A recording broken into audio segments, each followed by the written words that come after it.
Grand Touring Prototype. As one of the most popular and influential classes in motorsport ever created, GTP was used as the set of regulations for top-flight prototype sports car machinery in North America for John Bishop's IMSA series.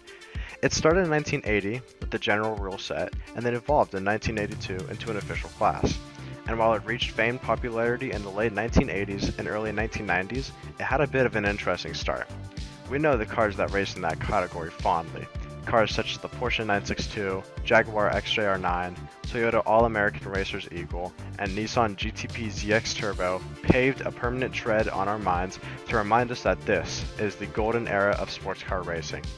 However, if you were to look into the early stages of this class, you'd see a vastly different set of cars that aren't like those prototypes. Things got a bit wild in terms of what a GTP actually was and looked like early on in IMSA. Each team and manufacturer had their own interpretations of how to build one. This is a super cool topic with lots of ins and outs, so let's get right into it. This is the culmination of early IMSA GTP. To understand the start of American prototype racing in the 1980s, we need to first take a look at, and bear with me here, European prototype racing in the 1970s. The ACO, the organizers of the 24 Hours of Le Mans, were worried about the field sizes that the FIA, the organizers of European racing in general, had for their championships. This is a problem because the 24 Hours of Le Mans was a part of the FIA championship. The World Championship of Makes was for the production cars, if you'd even count some of the cars such as the Group 5s that were running in it as production cars, and on the other hand, the World Sports Car Championship was for the Group 6 prototypes, like the Porsche 936. While that was an interesting idea to split them for the 1976 season, it was ultimately not paying off in the eyes of the ACO. So, to prevent any potential damage in the future at Le Mans, they decided to open up its categories for the 1976 event. This did not fare well with the FIA at all, as the ACO did it against the FIA's policy. It ended up ruining the relationship that the ACO had with them and got them ostracized by the FIA on top of that. Looking to make a new partner in crime, the ACO turned to America for a potential partnership with a certain organizer. At the time, the International Motorsports Association, or IMSA as you and I know it, was growing fastly in terms of popularity in North America. With the United States Road Racing Championship quickly going away and Can-Am slowly dying, IMSA held the top spot as the highest sports car racing series in America. Seeing an opportunity, the ACO jumped at forming a new relationship between the two of them. After some talking, it found out that John Bishop, founder of IMSA, and Alain Berthaud, director of competition for the ACO, actually had very similar ideals. They not only wanted exciting racing to happen for the fans, but they also wanted to give the plucky privateer entrants a good shot to win against the big manufacturers that were dominating, such as Porsche. This relationship coincided with the introduction of a new class at that year's Le Mans 24 Hours. That class was none other than the GTP class, a spin-off of the FIA's Group 6 class. While it wasn't what IMSA GTP would become, it was the first time the GTP name had appeared in racing and was ultimately the start of the famous class that we all know and love. For the race itself, the GTP class could be considered a success in some eyes, with 4 different cars taking part in it. One of them would be a WM P76 Peugeot, and yes, it's the same WM company that has the overall speed record at Le Mans with that wild Group C car. Another car that was entered was a... Hold on, am I reading this right? Wow, yeah, okay. The other car that was entered in the GTP class at Le Mans was a Lancia Stratos Turbo, which is very interesting to think about. Anyways, the final car entered in this class, which was the most influential, was entered by Le Mans local Jean Rondeau with the financial help of French wallpaper company Enaltera, dubbing it the Enaltera GTP. This car was built entirely by Rondeau in his backyard and garage apart from the engine. However, this car was anything but a bunch of nobodies racing a junk car though. To start off, this man grabbed none other than the Ford Cosworth DFV V8 to put in his car. Yeah, the one that was dominating in Formula 1? That one. And a car made in a backyard and garage. He also nabbed Vic Elford, Le Mans winner and F1 driver, as a team manager. On top of that, he brought himself and Henry Pescarolo, yet another Le Mans winner and F1 driver, as drivers split between two cars. Ultimately, despite having alternator and oil leak issues, the team pioneered themselves to a very respectable P8 overall finish and a P1 in class. Thinking of what to do after that, the team decided that they would go overseas to America and use their car there in the Daytona 24 Hours. This was able to happen due to the relationship that John Bishop and Alain Berthaud had achieved, and it was exactly what they wanted to happen. So, the Inaltera team took off for Florida in January and February with John Bishop's blessing to be able to race there.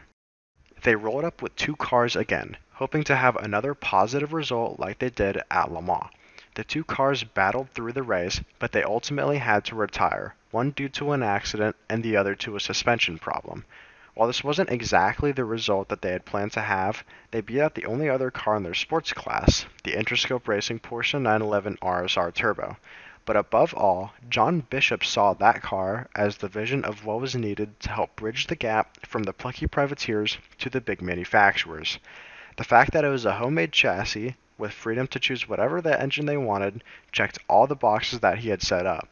That, in and of itself, is arguably a bigger success than performing well in the race. Throughout 1978 and 1979, Bishop would brainstorm more and more about what the idea of this new class should look like. IMSA had been running the Grand Touring experimental class, known as GTX, throughout those 2 years. This combined the ideas of the Group 5 class, like the Porsche 935, and the All-American GT class, or AAGT. AAGT had debuted in 1975 to diversify the fields by making high-volume, cheap production cars, such as the Chevy Vega and the Ford Mustang, compete more effectively against cars like the Porsche 935 with better parts. If you've ever seen a Chevy Camaro like this before, it's because it was an AAGT car. Anyway, this idea had worked up until 1979 when once again the Porsche 935s dominated all throughout the year. Bishop knew that people wouldn't want to buy tickets for a boring Porsche Cup race. At this point, he knew something had to be done fast, so what did he do to help brainstorm? He took a motorhome out for a cross-country road trip along with, at this point, his best bud Alain Berthaud. Along this trip, they had discussions about what this new class should look like considering the current state of the sport. After what could be said was a successful trip, their grand rule set was drawn up between the both of them that was to go into effect at the start of the 1980 season. The name of the class? Grand Touring Prototype. The class was based upon the idea of a shifting power-to-weight slider for prototype sports car racers. Essentially, a little inline-4 engine that wouldn't make a whole lot of power would be given a big weight break, while a big American V8 that made a lot of power would be pretty heavy. This way, there would be close racing no matter what powertrain was available to you. Meanwhile, the FIA was still struggling with their championships, as the ACO had previously predicted. Because of this, the FIA had given the green light to a complete revamp to their class structures in 1980, going from big scary numbers to little nice letters. Group A would be for the touring cars, Group B would be for the GT cars, and the ever so infamous Group C would be for the prototypes. The collective ideas between GTP and Group C were similar, but there were some key differences. For one, GTP cars required the driver's feet to be behind the front axle. This was simply for safety reasons, because if a crash were to happen, the feet would be less exposed if they were in the back of the axle rather than in the front. Group C didn't care, and this was the reason that the Porsche 956 would be unable to compete in IMSA. The second difference was simply that GTPs had to have production-based engines, while Group C's manufacturers could do whatever they wanted. The final difference was the concept of idea that each organizer had. The FIA's Group C was largely based on fuel consumption rules, which was a response to the gas crisis in 1973. This led to a lot of cars coasting mid-race to save fuel, and while it was all in good spirit, Bishop and endurance racing legend Derek Bell scrutinized it. Bell said that nobody wanted to watch cars coast by in a fuel savings race, while Bishop added that the Europeans didn't know what Americans like to watch. Us Americans were fans of cars screaming past, going wheel to wheel, like NASCAR, which was quite opposite from the Europeans' ideas. With GTP already designed and manufacturers already going into production, it brought a bit of a tear down the middle between the two classes. The FIA had their Group C, and the ACO and IMSA had their GTP. While the ACO was hoping that the FIA would adopt the GTP idea, the FIA was hard fought in their arguments for their glorious Group C class, not budging and wanting to take the concept. This prompted the ACO, which had near-perfect ties with IMSA at this point, to not allow the FIA's World Sports Car Championship from running at Le Mans. This would effectively jeopardize the entirety of the FIA's main sports car racing championship. If the main global endurance racing series didn't have Le Mans on the calendar, it would most likely not survive. Deciding on where to go from here, Jean-Marie Balestre came into play. He was the president of the FISA, another arm of the FIA, and the FFSA, the organization that controlled French motorsports. The route that he decided to take was to play hardball. He threatened not to list the 24 Hours of Le Mans as a global event unless the Group C formula was adopted. And while it may not sound like such a big deal, the legal and licensing problems that this would create would be massive. Overall, this forced the ACO into a corner and forced them to use the Group C formula and not GTP. Because of this, after all the dust settled, the GTP class went from potentially being an international racing class at Le Mans to strictly North American class only. The 1980s racing scenery would have looked much different with GTP replacing Group C, and maybe even arguably better. Anyways, you could say shoulda, coulda, woulda, but the past was the past, and it was time for John Bishop to move ahead towards the 1980 season, which would be the first year for the GTP cars to hit the road, but not as official class yet. They were still classified under the GTX class, however, there would be the first technical GTP cars. So who would take the first shot at the GTP formula? Well, that would go to Mr. Jim Busby. Busby was a BMW racer in 1979 who would use the BMW M1 and the BMW 320i Turbo throughout the season. Going into the 1980 season, he found himself continuing to use the BMW M1, but it was clear that the car was unreliable and down on power for the Daytona 24 Hours and Sebring 12 Hours. Wanting to make the most out of his car, he decided to put and I'm not joking here, a Chevy V8 into it. And it was tuned by Traco Engineering, the people who had helped build Roger Penske's Trans Am Camaro engine and Lola Can-Am engines. On top of that, March Engineering was there to help the development as well. This unhomologated it completely, and they had to run it as a March M1 subsequently. Enter John Bishop, who was more than happy to let it run as a GTP car at the Road Atlanta 100-mile race, which was right after Sebring. With Jim Busby being the only driver, his head was held high and he hoped for a good result. Very much on the other side of the spectrum, the car ended up being worse to drive than before. It was way harder to drive with that engine in it, and it ended up DNFing for that race. In fact, it DNF'd at the next race too at Riverside due to an engine problem. Busby brought it to the next round at Laguna Seca, but thinking better of it in terms of safety, he opted to straight up buy a Porsche 935 and race it instead. That's right, he just scrapped the March M1 Chevy during the weekend at the track and just bought a 935. He DNF'd in the race, but he got 3 top 7 results in the future weekends with that Porsche 935. So who was the next team to take on that challenge that year? Well, nobody. For the rest of the 1980 year, surprisingly, that was it. So far, Busby was the only pioneer of the GTP formula. So this left a question: how would it fare in 1981? Well, lo and behold, 1981 rolls around, and sure enough, there are 3 or 4, we'll get to that later, GTPs rolling up to the 24 Hours of Daytona, the usual start to the IMSA series. 2 of them were Mazda RX-7 GTPs, and barely anything is known about them at all, as they never even qualified and disappeared after that, but they look pretty sick. The second car, however, is substantially more important, and it's a Chevron B19. Chevron had been in the sports car market for a while at that point in Europe. But this wasn't any Chevron B19. This was owned by longtime IMSA racer Del Russo Taylor. Hearing about the new GTP regulations in 1980, he tested out his own manufacturing skills throughout 1980 by taking an open cockpit Chevron B19, stripping it of its heart, and replacing it with an Alfa Romeo V8 engine. But hold on, it gets even better. Because GTP rules mandated a closed cockpit vehicle, he took the rear window of a Chevy Corvette and slapped it onto the front of this thing. This ugly-ish Frankenstein of a car was, believe it or not, the perfect car that John Bishop had wanted to race. Here was a car that a competitor had got, took it to his garage to give it the engine that he wanted, modified it to be legal, and raced it against the big manufacturers.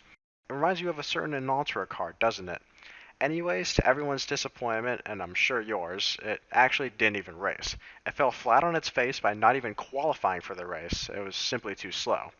As much as this sucked, Taylor didn't give up hope and went back to the drawing board.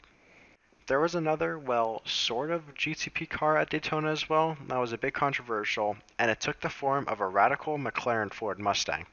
You might have heard of the McLaren M81 Mustang before, the super cool orange fox body Mustang where only 10 of them were ever made.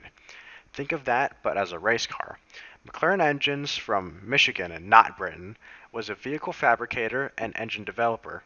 They took a Ford Mustang and fitted a Cosworth-tuned inline-4 in it, with the entry being run by the official Firestone tire brand in a promotion attempt. Because of this engine swap, they couldn't run it as a GTO, so they ran it as a GTP. Or, no, a GTX. Wait, what? Yeah, it gets a bit confusing here. The team was absolutely adamant that it was a GTP. There is a Rush GTP sticker visible on the side of the car that the team had put there. On top of that, Ford Performance, who, might I emphasize, wasn't even in at the project at all, took that car to Marketing Max and claimed a win in GTP. And it would be a win because it was the only GTP car to take place in the race. However, officially, IMSA defined it as a GTX and not a GTP, despite everything around it. Whichever story you want to believe is in your hands, but I believe that it is total nonsense to try and classify that car as a GTP. For the sake of the story though, and since it was only in one more race, I'll go ahead and continue the story as if it was a GTP. At Sebring, both the Mustang and the Chevron were there, which would prove to be an interesting battle. Taylor and the Chevron team did in fact qualify this time. Anyways, the race got underway, and after the trials and tribulations of racing for 12 hours straight, which included a complete rear axle change for the Mustang, it was actually them who came out on top. Taylor's Chevron came in 16th in class, and the Mustang got an 11th in class. At the next race after Sebring, the Road Atlanta 100 mile, there was seemingly radio silence for any and all GTPs. The Mustang, if you'd even consider it a GTP, was retired for good, unsurprisingly, and Taylor went back home with his workshop special Chevron B19 to go work on it some more and maybe give it a good boost for the future. So, at this point, it can be said that the GTP formula hasn't really been a success for anyone. Between confusion of what was a GTP to it straight up being just too slow, it seemed like nothing good ever came out of this concept. Would the class ever look up? Would John Bishop ever get his dream of giving the privateers a chance to beat Porsche? Well, he would get his answer at the next race in California for the Riverside 6 Hours. BMW and March, the ones who had a previous connection in IMSA through Jim Busby's M1 project, decided that they wanted to make a scene coming into this endurance race. Throughout early 1981 and bits of 1980, the two manufacturers were cooking a new GTP in the IMSA kitchen, and they made its full reveal in April at Riverside. It was dubbed the BMW M1C, and it looked absolutely wicked, nothing like anyone had ever seen. It received BMW's 3.5-liter 6-cylinder engine on top of it, and the team had some decent luck and skill throughout the race. As an actual GTP car, it seemed like the strengths were laid out for the class. With it being a prototype, of course, you could imagine it was really fast on the corners, and it was able to utilize a good amount of ground effect. On the straights, however, it was clear that the Porsches had the advantage. On a track like Riverside, it proved to be a great mashup between the two. In the end, the BMW finished a very respectable 6th place in class. Hoping for an upward trend, they put their heads down and got to work for the next race, knowing that it was going to be another Porsche 935 fest on the top of the timing sheets. Little did they know, however, they were in for a rude awakening. Chassis developer and engineering company Lola Cars had stuck their foot into the GTP category during the next race at Laguna Seca. They too had been developing a car for the GTP category during 1981 and were able to get an example out, albeit a bit late. This was actually influenced by IMSA driver Brian Redman, who gave Lola Cars founder Eric Broadley the idea that they should build one. He had connections to the brand because he was selling Lola Cars in America. And exactly as Bishop had wanted, he saw the regulations and knew that they could do something good for them. They dubbed this car the Lola T600, and coming with a great Chaparral-tuned Chevy V8 engine, it was bought and brought by Cook Woods Racing. So here they were at Laguna Seca, and a fierce one-on-one battle between the two GTPs were forming. The field of spectators might not have realized it, but this was the first legitimate IMSA GTP battle to take place ever, and it would be part of the catalyst for the golden age of endurance racing. While the racing was tense all the way through, the BMW finished at 6th place yet again, one lap behind the leader. Who was the leader, you may ask? Oh, it was just another Porsche 935, and oh, I'm just kidding, the Lola won the race. On its debut weekend, the Lola was able to take P1 against not only the BMW M1C, but also over 10 Porsche 935s that were racing that weekend. So how did they do it? Well, there were a lot of reasons why, but one of the main factors was the fact that it was a GTP car. It was designed as a race car, not just a modified road car. This allowed it to have multiple tricks up its sleeve. For one, it was able to use ground effects, which was like the BMW. Secondly, however, unlike the BMW, it was able to be designed with carbon fiber composite integrated within the main structure. When paired with the Chevy V8, this resulted in a car with an amazing weight distribution that, while maybe not too fast in qualifying, could absolutely stay way more consistent than the Porsches. The Porsches had the burden of having a turbo. This meant that during qualifying, for a short amount of time, they could crank up the boost and be faster than both the Lola and the BMW. However, during the race, they would have to turn that boost pressure down to not have their engines blow up. The Lola had to worry about none of that. The worry of turbos evaporated, and the naturally aspirated engines were way easier to control, especially when paired with the chassis that Lola developed. So, where to after that? The next round was at Lime Rock Park, and the GTP field would keep the two from Laguna Seca, but also add a returning face. Del Russo Taylor, who gave his Chevron some upgrades since Sebring, hoped that spending the time off and giving his car some TLC would bring back some better results. To much of his demise, however, it would be more of the same. The Lola yet again won the race in the hands of Cook Woods Racing, and the BMW and himself DNF'd, despite potential from the BMW, who took pole position. The next round was Mid-Ohio. Would Lola be able to do it 3 times in a row? Well, it would definitely help that they had 2 cars at that race now. Another prototype was brought by JLP Racing, which is run by John Paul Sr., who would eventually win the 12 Hours of Sebring and the 24 Hours of Daytona. And the driver's seat was his rising star son at the wheel, John Paul Jr. This team was almost always running the Porsche 935, but here they pulled up with both models. During qualifying, it was once again the BMW who was in pole position. However, once the dust settled after the race, it was Cook Woods Racing who would make it 3 in a row for Lola, with the BMW in 5th place. Now, at this point, the BMW had flopped right on its face for the results at Lime Rock. However, they did have promising results from Laguna Seca, Riverside, and Mid-Ohio, along with promising qualifying results from Lime Rock and Mid-Ohio. Optimistically then, it was decided that the BMW March racing program would be put on hold to resume the development program for the engine and chassis even further, meaning that they would miss the next 2 races and pause the racing program. And these next 2 races were really nothing too big. At Brainerd International Raceway, which is in Michigan, don't worry, I haven't heard of that track either, only the JLP Lola pulled up, along with its sister, the Porsche 935, that the team had as well. Their 935 dominated the Lola, taking a podium finish, while the Lola got a meager 20th overall. At the Daytona Sprint Race, the 250-mile, it was once again only one car that pulled up, being Del Russo Taylor. He was actually able to finish a decent 6th place. However, the next race at Sears Point would definitely be one to look out for.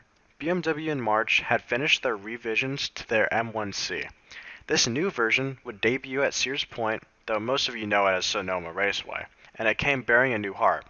Initially, it was planned to use the BMW 1.5 Turbo Inline 4, dubbed the M12. This was the engine that would be used in Formula One later during the mid-1980s, and made well over 1,300 horsepower there. However, this engine was simply not developed enough at the time, and they stuffed in a BMW 2-liter inline 4 that was used from their 320i Group 5 program, which required additional engineering to cool the entire engine. At Sears Point, it would be a three-way battle. As mentioned, BMW turned up with their new beast. Cookwoods Racing returned as well, alongside frenemy JLP Racing, who also brought their Lola.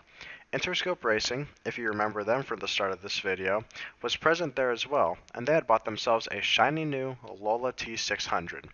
That made it 3 Lolas in total. However, for the weekend, the Interscope Lola never saw any action, as they had it only as a spare chassis for their Porsche 935.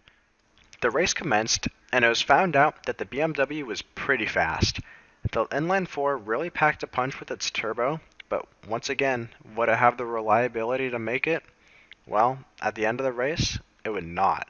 It would end up with a DNF, and Lola would bag themselves a nice double podium, with Cookwoods Racing finishing in second place. He was just 3 seconds behind the Turbo Mustang of Zakspeed Roush, driven by Klaus Ludwig, who had won as well at Brainerd. JLP was able to bag themselves a third place finish too. The rest of the season was pretty simple. For the Chevron of Taylor, the underdog of the story, it would be lackluster results during the season other than a surprise top 5 at the second Road Atlanta race. For the BMW March squad, it would also be lackluster results apart from a 4th place finish overall at Portland. For them, however, after Road Atlanta, it was disappointingly decided to retire the car as a whole, despite the promising trend. The inline 4 that they saw as the saving grace would ultimately end up being their doom. Lola was the only one on a constant upwards trajectory, if it hadn't already peaked the moment that it came out, and it wouldn't stop for the rest of the season. They would take a win at Portland in the second Road Atlanta race, a double podium at Road America, and a podium at Mosport, Pocono, and the Daytona finale. Needless to say, the Lola T600 took the overall IMSA championship. And with that, they did it. The plucky privateer beat the big manufacturers. Looking back in 1981, it could be said that the GTP formula was a major success for those who participated in it. The class had totally and completely reversed its trajectory from the start of the season, with Del Russo Taylor and his Chevron B19 leading the movement. While bad speed and reliability may have hindered Taylor, it was that Chevron that would ultimately pioneer the development of the class for Lola and March. Those two had taken the rule set and subsequently proven that these prototypes could not only have great qualifying speed, but consistent race pace and reliability to take home results nothing short of great. John Bishop and Alain Berthaud had initially set out to do one thing, and that was to be able to let the smaller people have a good shot at beating the big boys, the main subject of which being Porsche. And what happened? Lola won the championship in 1981. In 1982, the GTP formula would grow up and completely replace the GTX category that the GTP cars were running in. And with that, the competition would be much fiercer and different, although that might be for another video. Thank you very much for watching this video. I really love watching other people talk about motorsports or simply cars in general, like the Squid, Hunter's Moon, Automobilistic, and Tie-Dye Racing Gaming. They are ultimately the inspiration for this. I figured that I could probably make my own video and talk about the specific things that interest me, even knowing that it might not hit number 1 on trending. Anyways, I really hope you enjoyed watching this. Hopefully it was interesting for you, and like any other day, hopefully you have a good one.